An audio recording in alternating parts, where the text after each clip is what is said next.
ఏం చేస్తారు తీసుకురాపోండి, ఏం చేస్తారో చేయకండి, ఏం చేస్తారో చేయండి, ఏం చేస్తారో చేయండి.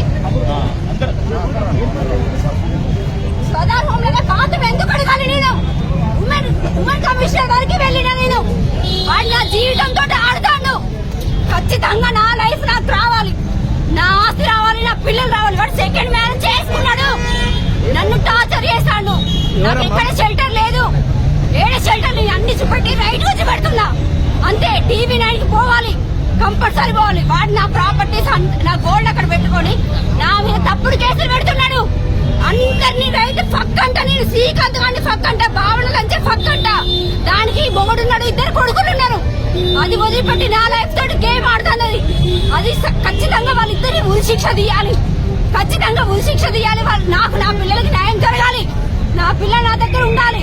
ఈ ఫ్యామిలీ కోర్టుకి వెళ్తున్నా, అన్ని నా మీద తప్పుడు కేసులు పెడుతున్నాడు. వాడు ఉరిశిక్ష పడాలి, వాడికి ఖచ్చితంగా ఉరిశిక్ష పడాలి.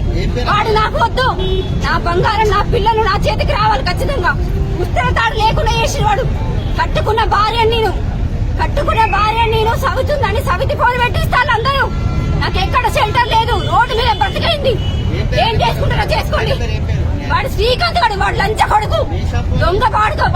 వాడిని చంపుతా నేను చస్తా, ఉంటే వాడిని చంపుతా నేను చస్తా. ఎన్ని పెడతారు నా మీద? కెమెరాలు ఎన్ని పెడతారు? కెమెరాలు ఎన్ని పెడతారు? ఏం చేస్తారు? లంచం తీసుకుపోయి పొక్కలు దాచి పెడతాడు వాడు. నా జీవితంతో ఆడతాడు. ఏం చేసుకోండి. అందరు నా ఎమోషన్స్ తోటి ఆడుకుని అందరి సంగతి అవుతుంది. వీడి వెనకాల ఉన్న అందరు దందా మొత్తము సస్పెండ్ కావాలి. వీడు లంచాలు ఇస్తాడు, నన్ను అవమానపరుస్తాడు, నా మానభంగాలు తీస్తాడు. వాడు వీడికి సపోర్ట్ చేసి జరగట్లేదు, స్టేషన్ లో జరగట్లేదు, పెద్ద మనుషుల సమక్షంలో కూడా జరగట్లేదు. వాడు మాత్రం అరెస్ట్ అవ్వాలి. వాడు డీవీసీ ఉంది, వాడు నాకు రెసిడెన్షియల్ లేకుండా చేస్తాడు. ఎక్కడ రెసిడెన్షియల్ లేకుండా చేస్తాడు. ఖచ్చితంగా వాడు అరెస్ట్ కావాలి, సరెండర్ అవ్వాలి అంతే. వాడు చావాలి, లేకపోతే నేనైనా చావాలి. వాడని ఉండాలి. వదిలిపెట్టి నా లైఫ్ తోటి గేమ్ ఆడుతున్నది. అది ఖచ్చితంగా వాళ్ళిద్దరిని ఉరిశిక్ష తీయాలి, ఖచ్చితంగా ఉరిశిక్ష తీయాలి. నాకు నా పిల్లలకి న్యాయం జరగాలి.